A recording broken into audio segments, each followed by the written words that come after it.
तो दोस्तों गेल ने अपने क्वार्टर 3 के नंबर को डिस्क्लोज कर दिया है। तो चलिए देखते हैं क्या है क्वार्टर 3 के नंबर्स के अंदर। डाटा बेस के लिए यहाँ पे क्रोस में है, लेकिन उससे पहले बता दूँ कंपनी की ओर से डिविडेंड की भी अनाउंसमेंट की गई इस क्वार्टर में।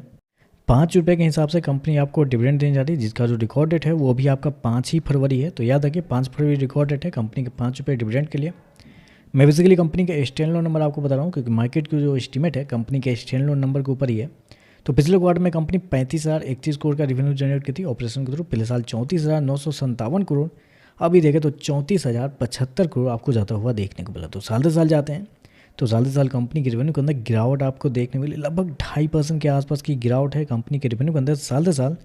जबकि क्वार्टरली बेस पर जाते हैं तो क्वार्टरली बेस पर भी कंपनी के रेवेन्यू के अंदर 3% के आसपास की गिरावट है। तो कंपनी के रेवेन्यू देखें तो हल्के से गिरते हुए देखने को मिले साल से साल, क्वार्टर क्वार्टर दोनों।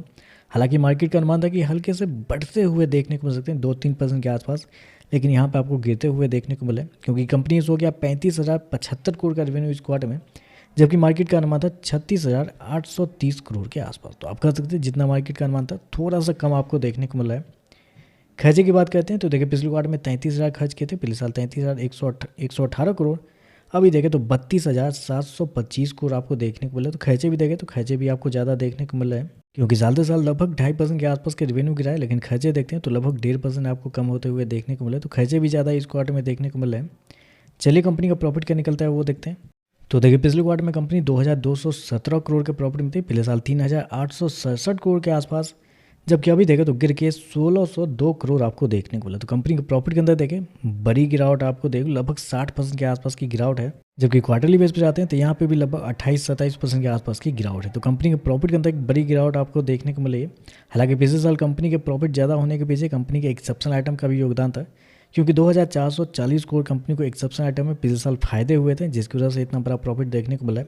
लेकिन ऑपरेटिंग प्रॉफिट भी देखते हैं तो आपको 2,600 से गिर के 2,000 के आसपास है, जबकि पिछले क्वार्टर में 2,800 करोड़ के आसपास है। तो ऑपरेटिंग प्रॉफिट भी देखें तो आपको साल से साल क्वार्टर क्वार्टर गिरते हुए देखने को मिला है।